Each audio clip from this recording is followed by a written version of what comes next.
it just so happened that second good driver was Jensen Button. So not be like, you drive a petrol car, you're a... Just don't get stuck in a job in a rut that you hate. Don't wake up at 5 in the morning every morning and come in at 7 at night hating what you do. We just doubled down and ploughed more money in.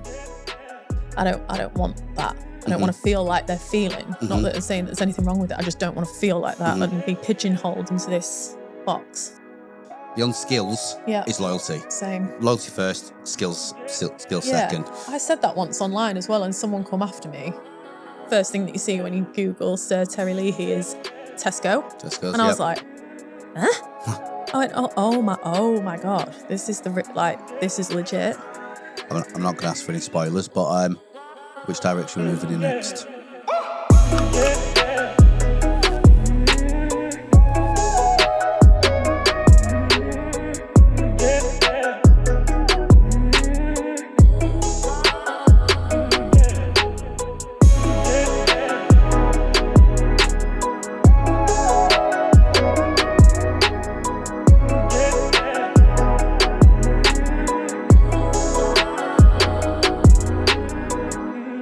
Hi guys, Rich from Outsmart. Welcome back to another episode of the podcast. So today is a little bit of a different one because we're over at Myenergi, joined by Jordan. So for those who don't know who Myenergi are, obviously living under a rock. Literally living under a rock because Myenergi in the top 100. Yeah, you were ninth in the Sunday Times top 100 companies. So although we are going to cover the products today, today Jordan is the star of the show because, stay modest, because people quite often ask me, who people are that inspire me, and I've told Jordan this once or twice before. However, Jordan is probably one of the top 5 people who I'm inspired by, especially doing what you do, being a female in the industry as well, which is usually a predominantly male-led industry. How do you find all that? Yeah, thanks. Thanks for that lovely intro. It's the fastest growing company. Times 100, fastest growing company, and we've got number 9, so that's mad. But yeah, being a female in the industry, I've always been in male-dominated industry. I've got a real male-dominated family, so being around men has never really intimidated me. It's more, I guess, it's other people make a thing of it more than what I do. Like I just did. Yeah, but I don't mind. I don't mind because we are underrepresented. And I think I've noticed it a lot more now I've become a mum, how underrepresented we are. But then it also, I'm all about balance. It can go too far. I wouldn't want to just get a role just because I'm a female and things like that. There's a spectrum, isn't there? And sometimes it works in my favour for being a female. Sometimes it doesn't. But I take it as it comes, if I'm honest. It doesn't bother me. I just feel like I've got a responsibility now to empower women that are watching me, and also to shine a light on women that struggle to get back into a career once they've had a child, because it is really bloody difficult. And it really hit me that's having Bonnie really hit me, how hard it is being a female and having a career. Up until that point, I'd been breezing through it and doing what I want to do, and just like a bloke does all his life pretty much. But then when you've got to stop, bear a child, then you've got this little human attached to you for ages, and you've got a business growing like what I have with Myenergi. I was like, literally a wildfire. Yeah, I was like, oh my God, what a time to do this. And thank God I've always had supportive males around me, and thank God I did. Lee, business partner, he was amazing. And I've got a great dad, and I've been with my husband 12 years. He's great support, and he's actually just retired completely.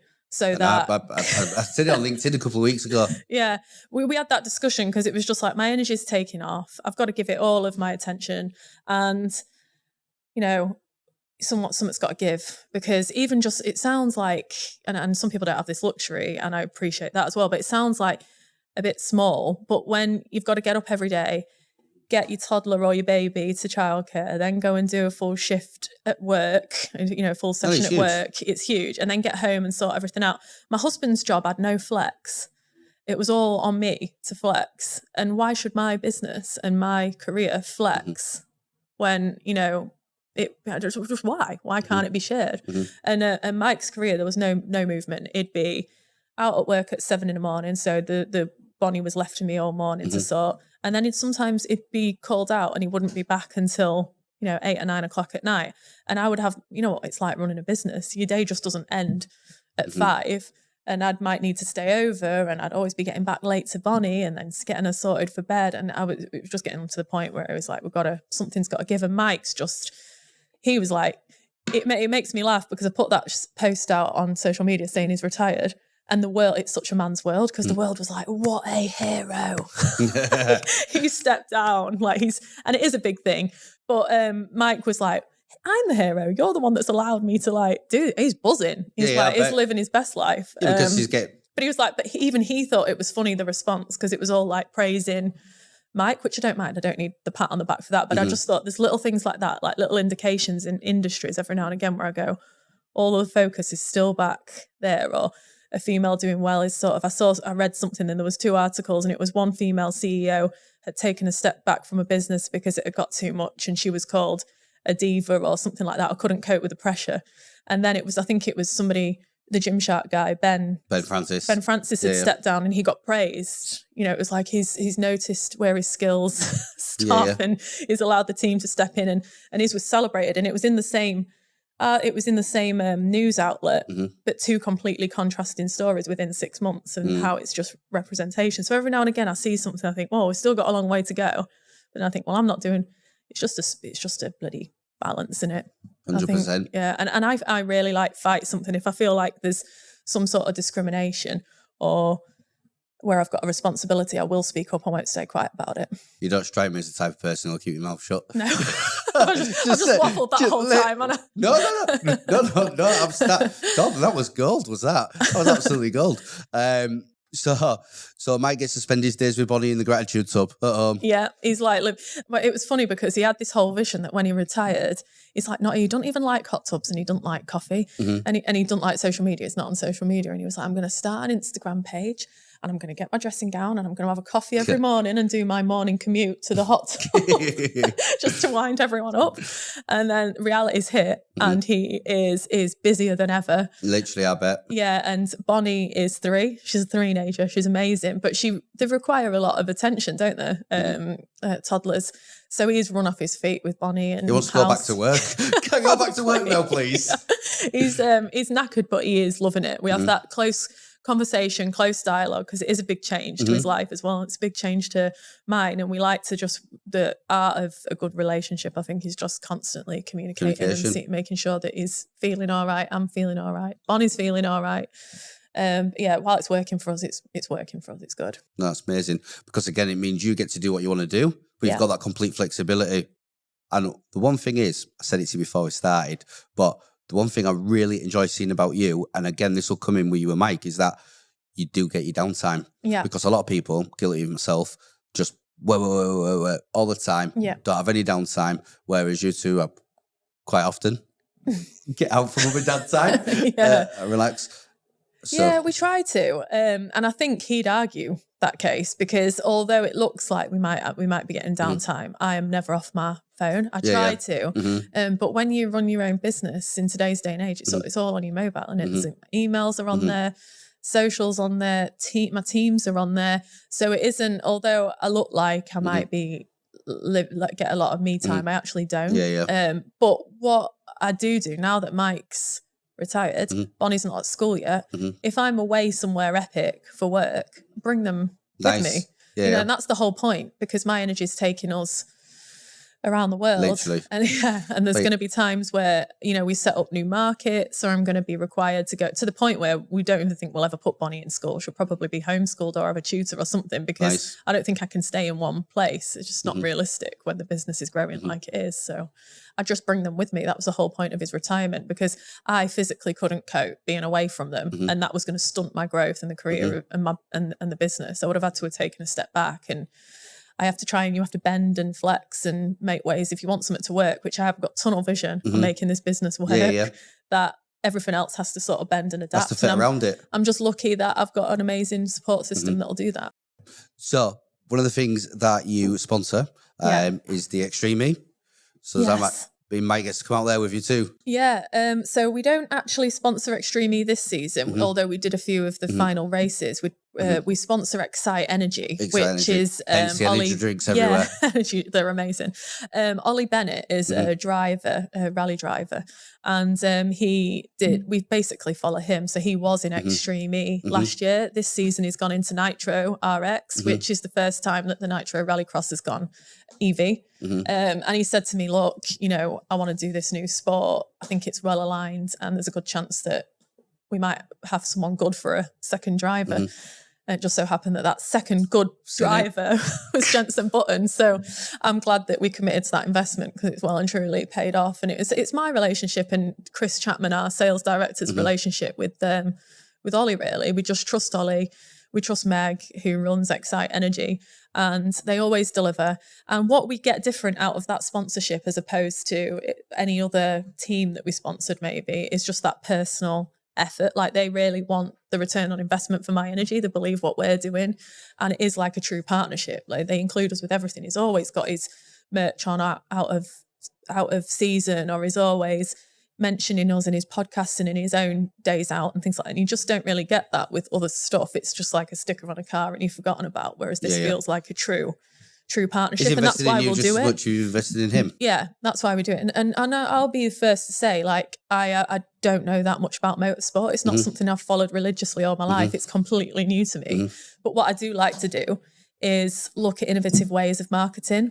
And, I've been quite strategic over who we've put the brand in front of at what times, because you can't just market to everybody all the time and hope that it's going to work.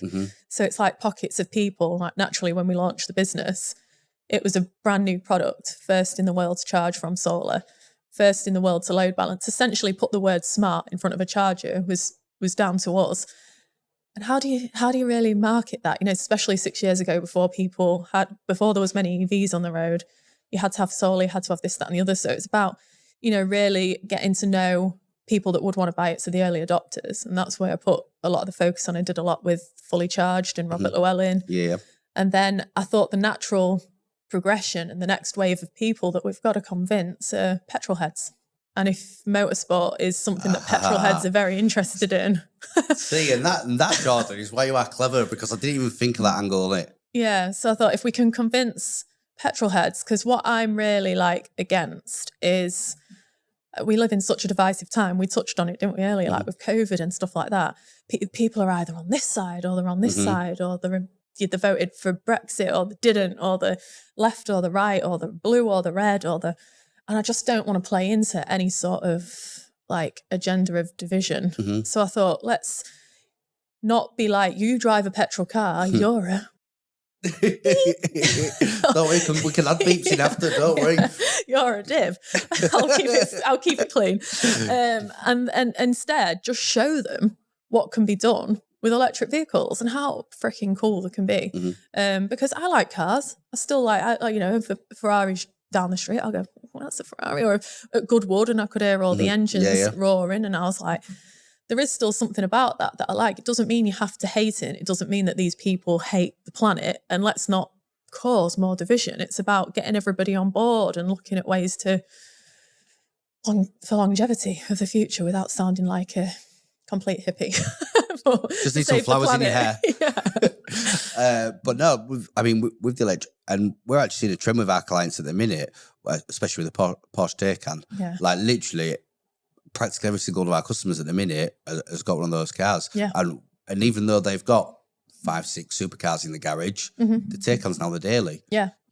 And people, I think the luxury EV business has got, that's going to really take off. Because you can't really get, other than the Taycan or the Model X or a high-end Model S, what really luxury EV can you get yet? And I think there's a big market that's going to open up there to the more affluent folk when they start bringing out electric Ferraris or electric Bugattis or electric Rolls Royce. And they're ironically faster than the petrol variety. Oh my God, so much faster. Literally, I can remember when one of our customers took me in his Tesla for the first time. Yeah. I was blown away. Yeah. It was literally not 60 in about 3 seconds. Yeah, it was incredible. Nothing like it, is there?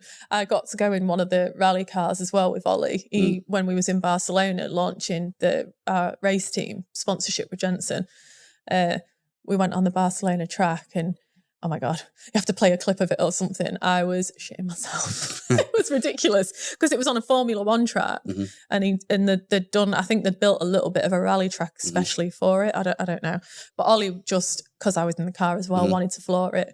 But going like 140 mile an hour towards a bend, naturally, your natural instinct to slow down a bit around a bend. Not Ollie's. No, gone. Not Ollie's. And he's drifting. He's pulling some sort of lever, drifting around the corner. I've never been sideways in a car. So that was interesting. And just to see that EVs can do that, because true petrol head fans, people that know more about actual engines and cars than me, always say you couldn't drift an EV, or you couldn't do this, you couldn't do that. So we rely on motorsport as the first point of call to show us what can be done. And that's why we wanted to be associated with it, because it's a first and we were a first, and we like to just keep innovating in whatever way we can. Keep doing firsts. Yeah. So I didn't actually cover it before, but that is your role. Yeah. So you are the Chief Marketing Officer for Myenergi? Yes. So what that means is we adopted the C-suite. It's very American. Yeah. So Lee's the CEO.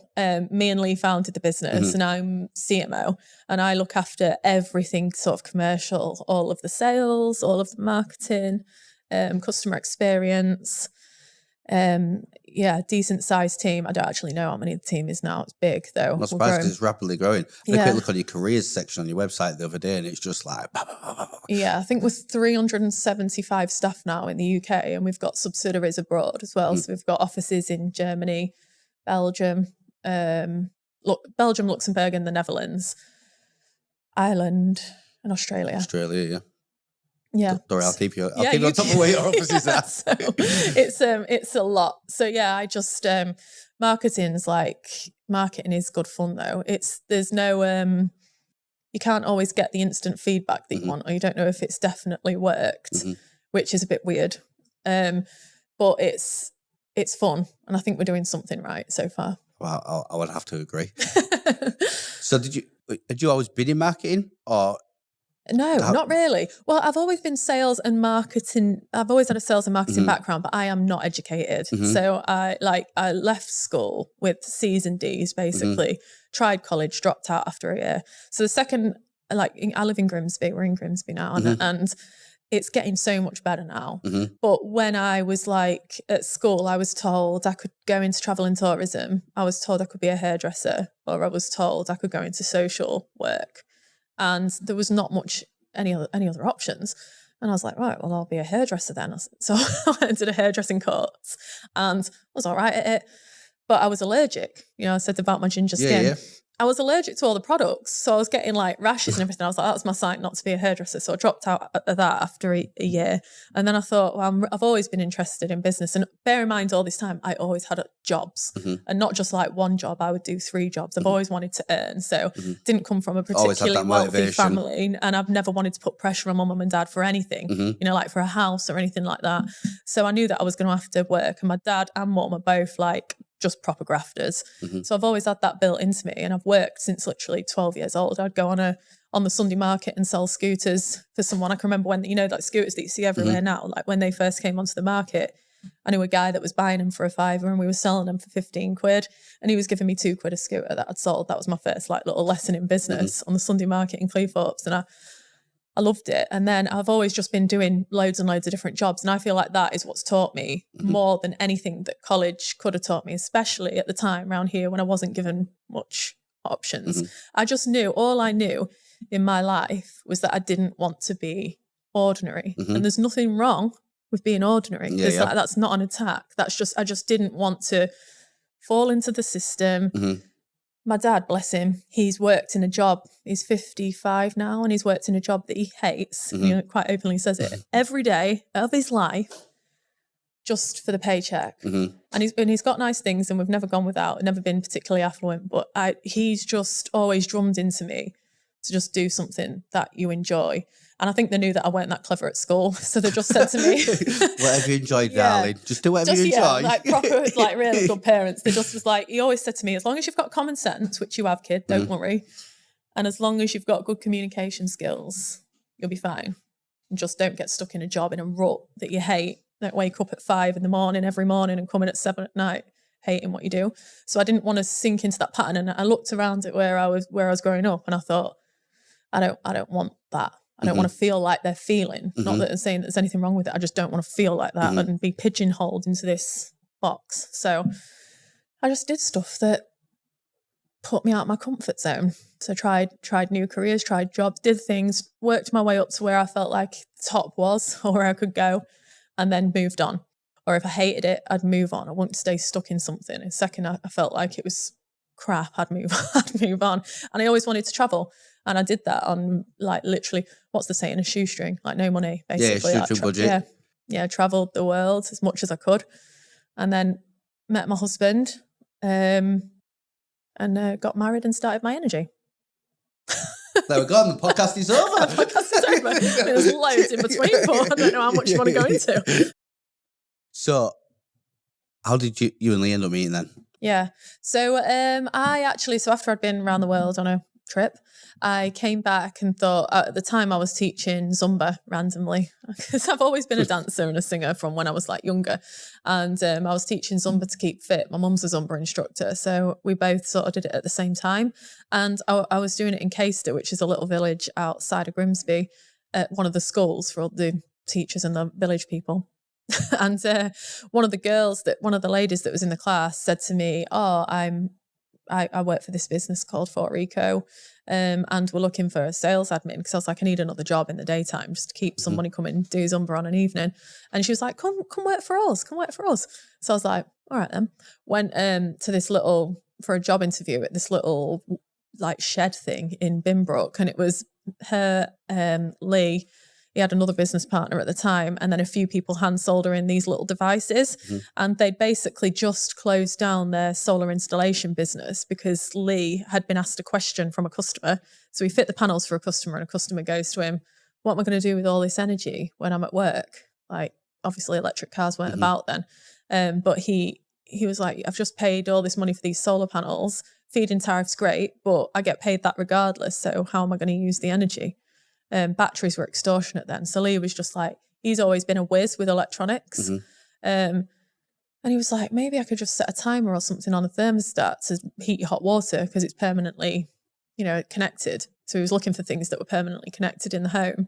And the guy was like, yeah, that'd be ace. So he just went home, did what you first do, and Googled it, see if it's a good idea or if anyone's done it. Yeah. And there was one company that was doing it at a time, but it was like $4,000 for a massive unit, which would just did the commercials on it. And it was like, that would never pay for itself and it wouldn't go in a residential home. So he just sort of set about designing the product with a few of his friends that were engineers. And they designed this little product, and they were just getting into slow numbers, slow volumes at first, but they were shifting a few. So I went to work for them. Natural Geordie instinct is to get stuck into everything. So I was supposed to be there just to do admin, but very quickly was like, I can sell these things. And I was like, why aren't you selling to like the wholesalers? I'll go speak to them. So I was like, off I went in my little MG, whatever, down to Leeds and banging on Yes Electrical's door and was like, take our units for your solar customers. Ended up becoming friends with them and blagging their heads off to buy products. And then we ended up selling like 25,000 in the UK of those little devices. It did well. But when, so we created that market really. That's what we call self-consumption market. And me and Lee just hit it off. Like we got on so well. And when the feed-in tariffs were slashed, lots of solar installers went out of business overnight. And Lee tried to buy the business off his business partners, but they wanted to close it. They were like done with the industry and they wanted their money out and things like that. And it all went a bit pear-shaped for them, but he wanted to keep his brand. And at this time I was like, peace out, it's like messy. And gone. I'm off to do my own thing. Yeah. Well, I actually set up a business in cycling distribution randomly. What have you done? I know. So I had a friend who was a French cyclist and had some brands over in France that he wanted to bring into the UK. And I was like, well, I've just set up distribution agreements with them. How hard can it be? So I ended up setting some accounts up with like Wiggle and Chain Reaction and stuff and selling his ceramic bearings from France to the UK. But I just didn't, no matter how hard I tried, couldn't love it. I tried. And it was a comfortable business. We had a little unit that we had stock, we had the accounts. I had a nice bike that I was getting out on summer rides in, like full carbon bike, which people were dribbling all over, saying it's a great bike. I was trying to like buy into the whole lifestyle, and I did like going out for bike rides and stuff, but I didn't love selling chain rings and ball bearings. It's not very exciting. So Lee in 2016, June 2016, came, maybe it was a bit before that, came to my house. He was like, oh, I'd not heard from him for a bit, and he texted me saying, do you want to come out for some tea? I've got an idea for you. And I was like, no, come round, I'll cook. He brought a bottle of red round and was like, all right, how you been? Like awkwardly sat across the table, because he was shy. He was quite shy back then. He's not anymore. And then he was like, I want to go back into the renewable business. And I know that you was really passionate about it. And you always said, come back for me if you ever do anything else. And here I am. And I was like, yeah. Signed over my other business. And I was like, look, I'm getting married in September. This was 2016, so I was getting married in the September. I said, I'm off on my honeymoon in October. I went November, I'm yours, and I'm fully focused. And he wanted to, so the poor guy tried to buy back his previous brand and the manufacturing equipment and business, but he got outbidded by a competitor. So competitor came in and bought all the rights to his brand. So we started with nothing. Like, we started completely from scratch, but with Lee's brain for the idea. With a bit of cash. I put a bit of cash in, Lee put majority in because he'd made some from the previous business, and we just worked bloody hard. So he started designing the products with his original team, the Eddie and the Zappy.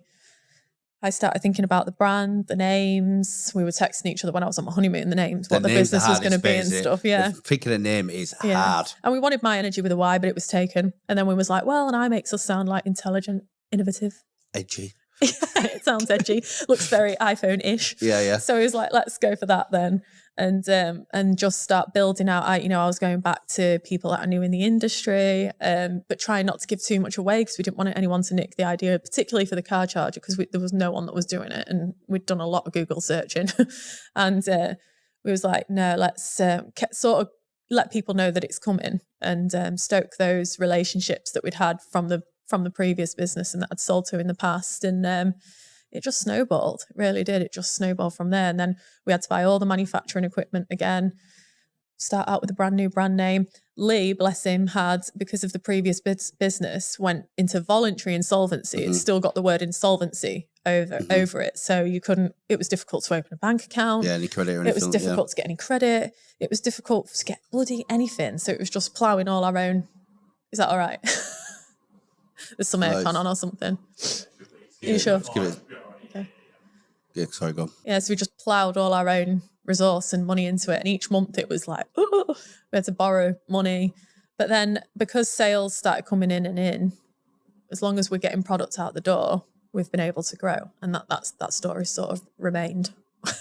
How long do you feel it was until the product did start going on the door properly? Well, yeah, it was like, so the first year was pretty much in research and development. And then I think it was early 2017, we released the Eddie. I'm really crap with dates and timings, but it was roughly around 2017. We released the Eddie first, because that was obviously what we knew a lot about, power diversion, hot water and storage heater.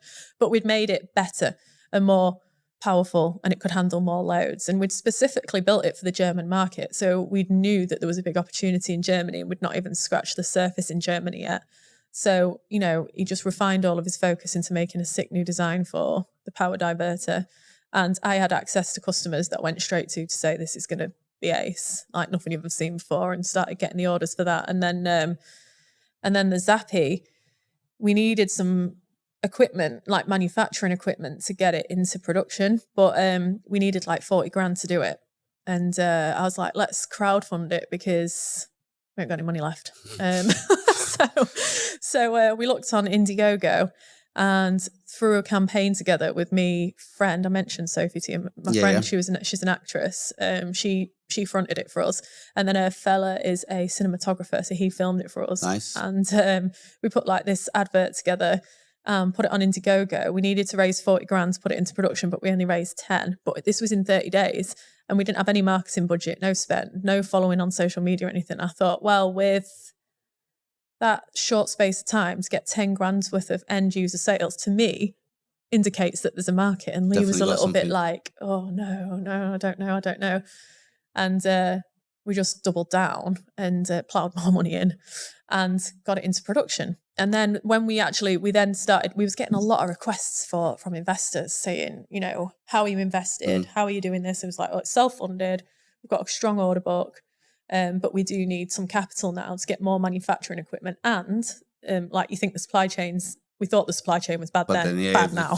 But, horrific now. Yeah, but it was to secure the supply chain because, you know, you've got to have cash flow to be able to buy the parts because we do full manufacturing. We was having to buy the parts, and we thought we need to get some capital and we'll take these investment chats a little bit more seriously. And it was a friend in the industry that said, I've got these 2 guys that would be interested to meet you. And me and Lee were on our staff night out. There was only a few of us, but we was on a staff night out at a rock club, like at Yardbirds in Grimsby, and watching a band. And I went, oh, we've got an investment meeting on Monday. And he went, yeah, like we're having a beer and that. Who's it with? Because we'd had loads at this point, loads of investment, and no one really was like selling it to us, like selling themselves. We just weren't bothered. We weren't going to take bad investment. And we had a look, and I was like, I Googled him. And he went, oh, it's somebody called Sir Terry Leahy. I went, is a Sir? A Sir? And William Curry. And I was like, all right, better have a look. I had a look. First thing that you see when you Google Sir Terry Leahy is Tesco's. And I was like, huh? I went, oh my God, this is this is legit. And started reading up on him, and I was like, right, we're going home now. Like, staff party's over, because I've just like sobered up very quickly, and we've got a weekend to like get our business plan nailed and prepped. And we worked hard on it that weekend and went to the investment meeting on the Monday, and we got the investment, and bless us, we was only asking for, I think it was 150 grand at the time, which was obviously loads of money, but loads to us at that time. And Bill and Terry both said, like, you're going to need more money. Yeah, you're going to need more money. So go away and think about what you want. And we was like, okay, we want 1.8. Went away and did the actual math of what we needed for the equipment that we needed. And they invested, and they've been really supportive and on our board ever since. So we've got a good team around us, and they've been crucial really into molding us into. I've always been ambitious. I've always been ambitious, always like dreamed to take over the world. Yeah. In a good way. But Lee is more so now. Like he wasn't so much back then, but now I think he believes it and sees that there's that opportunity. He's starting to get really. He's getting excited about it, and he's all on board. Yeah. Which, just a little side step, I've seen what you call you and Lee, Pinky the Brain. Yeah. But Lee should take over the world. Literally. That's just such a funny. But it's perfect. It's perfect. Yeah, it is. And I always sing the little theme tune, and we really are Pinky in the Brain. And do you know what? He's such a good business partner. I couldn't, like, the good thing is it takes a mix of us both to, I think, and that's Myenergi's secret really, is just the total variation of me and his character. But fundamentally our morals are really similar.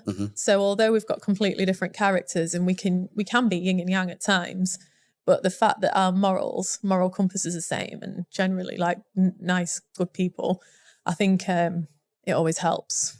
We bicker at times, but never anything serious. We've always stayed pretty united and strong when it comes to that. And I think as long as I've got Lee, and as long as I've got him, like, our relationships like that, then we really can take on anything.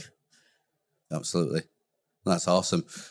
So Lee kind of stays in a little bit more in the shadows then. Or used to. You said he used to. Yeah, he used to. He's coming out a little bit more. He's creeping out a bit more. Yeah, he is. I like batting back in every now and again. Yeah.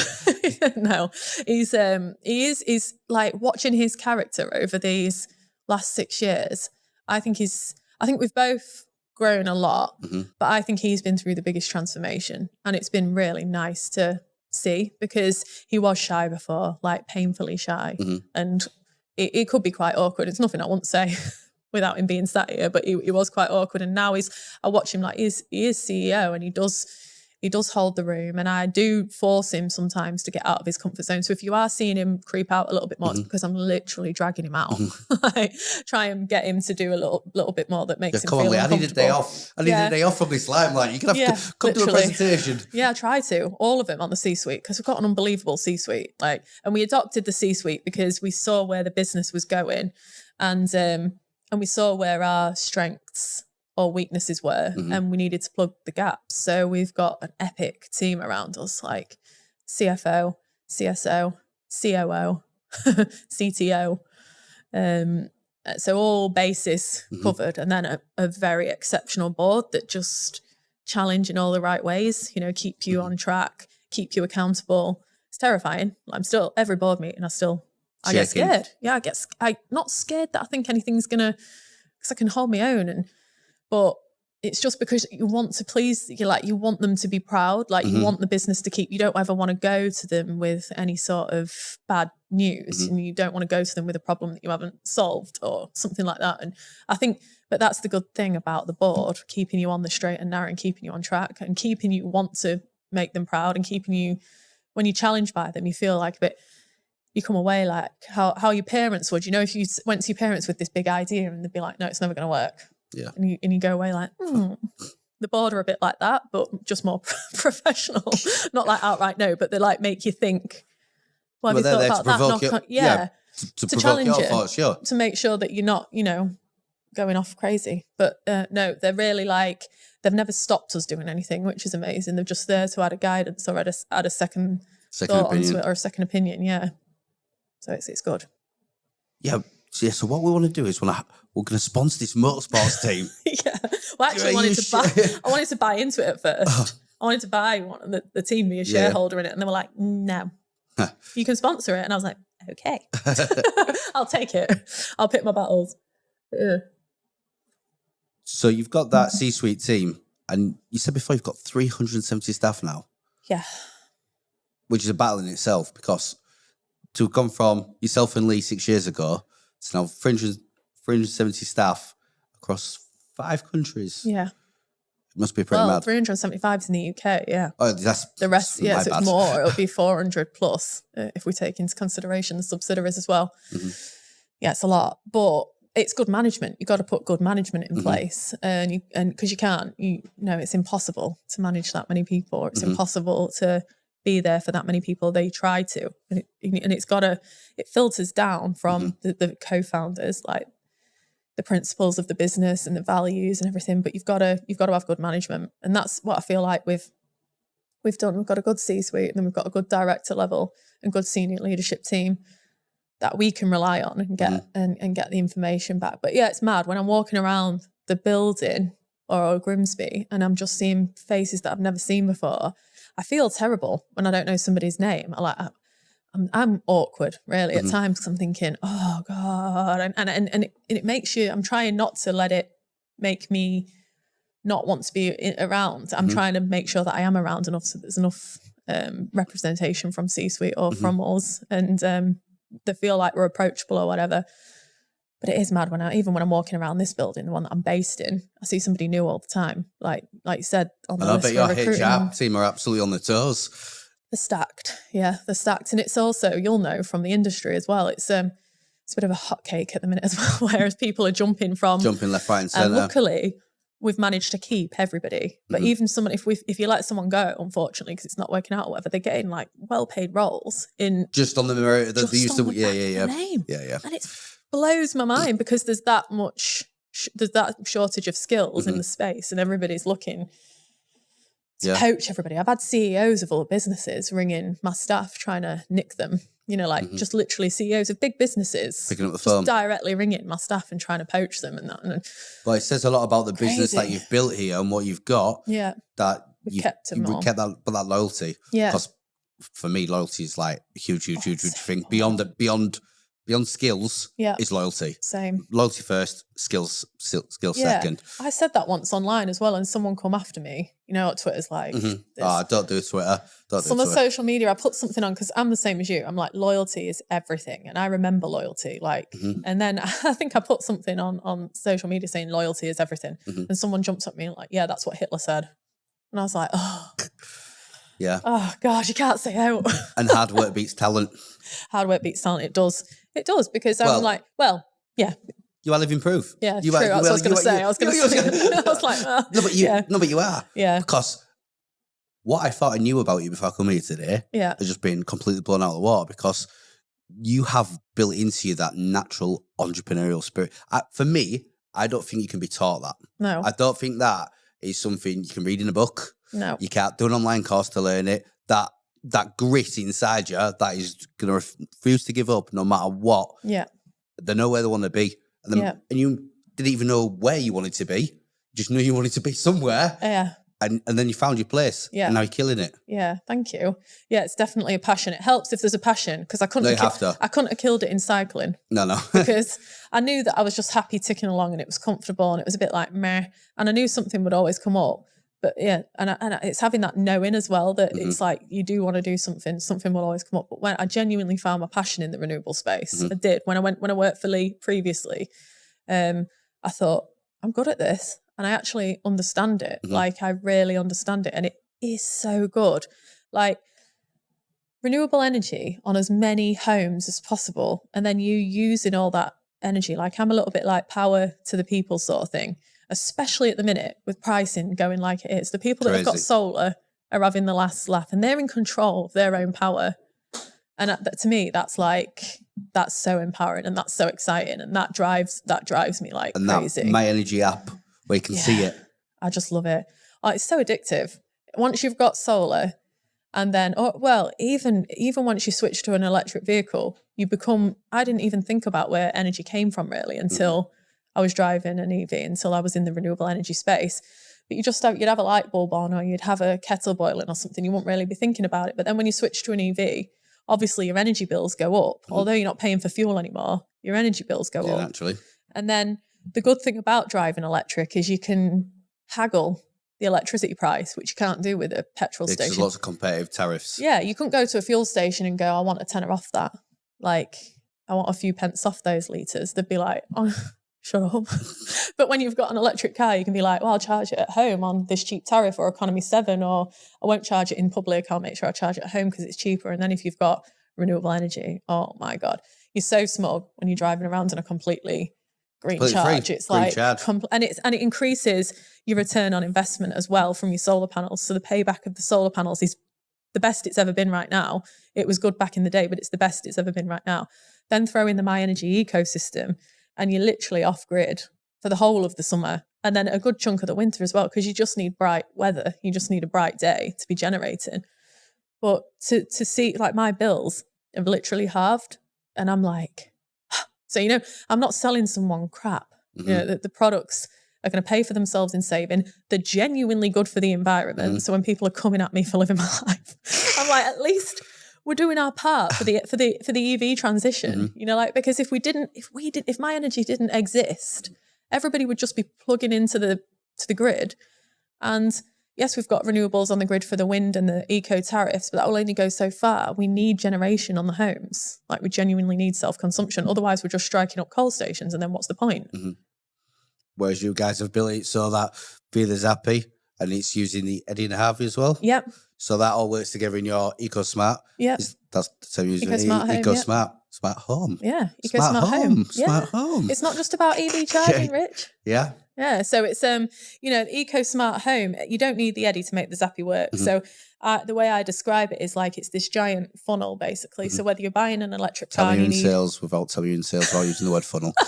I've been using this quite a bit at the minute. Yeah, I could tell by you. Yeah. This is my latest analogy, and it works. But however you end up purchasing a Myenergi product, we end up with a connected customer. Because if they're buying an EV charger, if they're buying an EV, they're going to need a charger. And Zappy will probably win because of its functionality and all the different functionality it's got. You don't need solar to have it, but at least you're future-proof.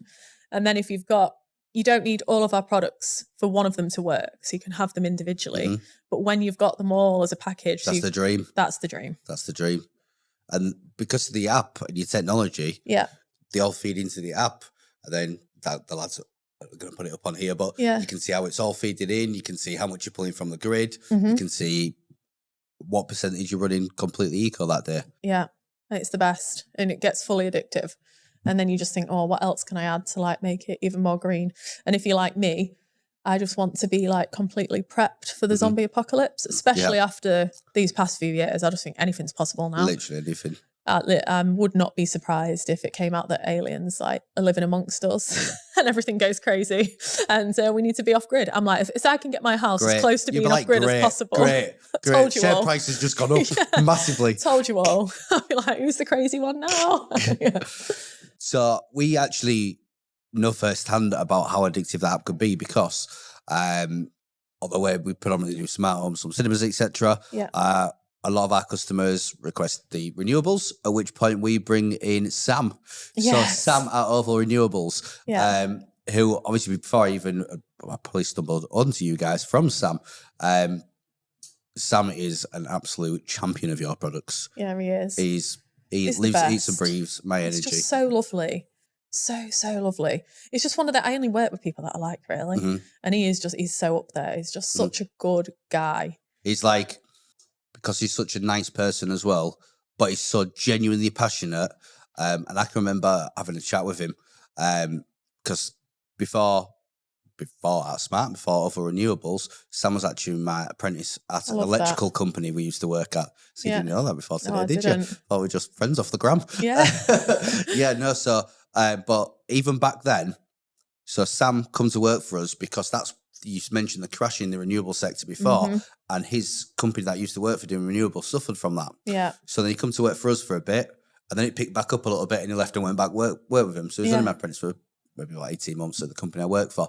And then I remember I started out at Smart, and I think he started over, maybe about 12 months later. And I remember sitting down with him in the pub one day, just as he was starting. He was like, where do I start? I says, just start with passion. Just show people your passion. Get on Instagram, get on Facebook, get on etc. Show everybody your passion, because he naturally has that passion and he's enthusiastic with it. And Sam's never really been one for social. No. Like, he never really used social media. And then I've just watched him the last couple of years just blow up his Insta. I'm so glad that was you encouraging him to do that, because he's so right and he is so lovely. I mean, he's 100% done that off all of his own merit. Yeah. I've not done that, but... So Sammy's taking all of your credit. I'm taking it all. There wouldn't be Other Renewables if it wasn't for me. Literally. Yeah. I know. I think there's a lot of love for Sam in this room. We can all agree that he's just a good person. We need more Sams. We need more people, or Sam's business just to grow and grow and grow and be the go-to installer across the country, fitting as much renewable energy on people's homes as possible. Because he could do it as well, because he's got that much demand at the minute. Literally, it's crazy. The industry's gone nuts. There was an article in The Guardian only last week where they'd done a survey on a load of homes, and they'd come back and answered that it was with Experian. Experian had done it. And 1.9 million people in the UK are planning on getting solar this year. There's only like 1.2 or something million homes with solar already in the country. So that just shows the growth. I think Sam told me he's got about 400 people on his waiting list at the minute. That's amazing. 400 people on a waiting list. That shows the skills gap, doesn't it? Because we need more people upskilling onto renewable energy batteries, eco-smart products, to get as many homes. But it's not just about being as off-grid as possible. It's about supporting the grid. So as more and more EVs are plugging in, and as we decarbonise heat, so because heating's a massive problem, it's a massive energy drain on the system, we need to balance all of that out. So we need products that are responding to signals from the DNOs, that are responding to signals from the main grid, to balance out. If you've got permanent connected loads like water tanks or the car when it's plugged in, and you can ramp up the power to them or ramp the power down across millions of homes, that's a virtual power plant. And that stops a coal station being striked up. So we've always had frequency response built into our products, and that's where Lee's a true visionary, because even back in the day with his previous business, he always built in frequency response so that it could be turned on and dialed up way into the future. Literally, this is like one of the things that I love with Myenergi, because every time I see stuff and changing regulations or changes in what needs to be done, you're like, oh, you've done a software update, it's compliant. Yeah. And it's like, you just literally. Oh, we was already doing that, so. Yeah, literally people having to pull stock off shelves and discount it before they're illegal to sell and they're not allowed to sell them. You're like, yep, ours already does that. Yeah, well, I've got to caveat that a little bit, because there is a few units out there that we are going to get back and reflash, because we don't want to leave them with stock that they can't sell, because we can sell it into other countries or something. But the ones from a certain point, like Zappy 2.1s, have always had that built into them. So it's we've always tried to be as forward thinking as physically possible. And the smart regs came as a shock to the industry, to the whole industry, especially what they was asking for. But instead of, and I learned this from Dana White, so I follow UFC a little bit. And Right. I don't know how Dana White has influenced the car charger, but keep going. Well, because when he set up UFC, one of his biggest reasons for being so successful is because he embraced regulation instead of resisting it, where lots of the industry, the fighting industry back in the day, would see it as a bad thing. You know, regulation was like it was just trying to tie their hands and there was loads of red tape, but actually it was just trying to make sure that the industry grew and to keep the fighters safe. And I took a lot from listening to Dana White. I respect Dana White as a businessman. And I thought, you know what? You know, we actually have to work with the regulators. If we let them just write whatever they want, it'd be a nightmare because they don't know enough about electronics in the home. They know about writing regulations. But if you work with them and let them know what's already in the tech and let them know your forward thoughts, then it can be adapted. And that's what we do. So we work with the regulators, not against them. Very clever. Coming back onto the Xite stuff, actually, I don't know if I've dreamt this, made this up. Yeah. Your sister? Yep. Did she get engaged on the beach in Grimsby? Yeah. Or was it Cleethorpes? Cleethorpes. Getting donuts done round her by Christine Giese. Yeah. Yeah. So Kennedy and had no idea, obviously, that this was happening. But Jono, her fiance, works for us as well. He's does installation. Usually the VIP installations, bless him. And tough gig. Yeah. And he was talking for ages about wanting to propose to her. And Kennedy's she's a performer and she loves social media. She loves TikTok Literally, and she's stuff all like over. that. Yeah. Yeah, she loves TikTok. So she's always on Myenergi's TikTok. And I said to Jono, we've got all this. So I'd said to Wally, got to bring the car to Grimsby when it's in England. Let's get it up to Grimsby and rag it around on the beach. Let's get all council permissions, all Natural England permission. So let's get a film crew there and just film some sick shots on Cleethorpes Beach because it brings so much for the town. And we've still got all the footage to upload to our website. We've just done a new website, so we'll have like moving parts on like on the webpage and everything. And just to be a bit of a spectacle for the town, and it really did work. But I said, let's just chuck in a casual proposal if you want to do it. I was like, you've been looking at a way to do it, and I was like, what about if we help you? I said, and we can tell Kennedy that she thinks she's going to be an extra in an advert.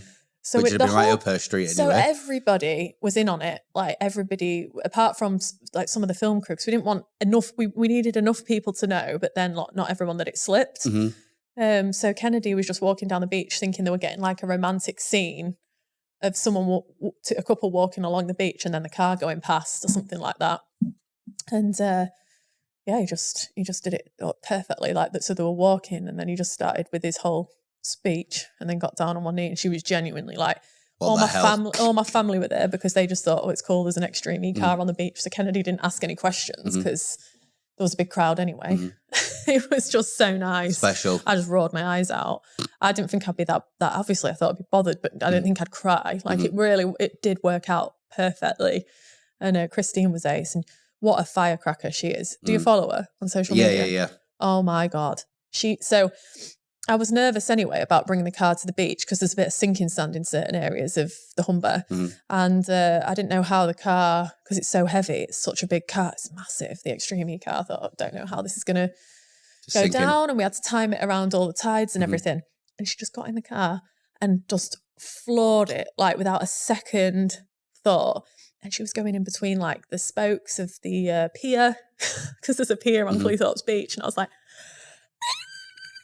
like really, really scared, but just showed like her absolute skill. Like she's fearless. And she was like donutting it around the beach on her first go. And I could see the car like going on two legs a little bit. She's just completely fearless, just ragged it.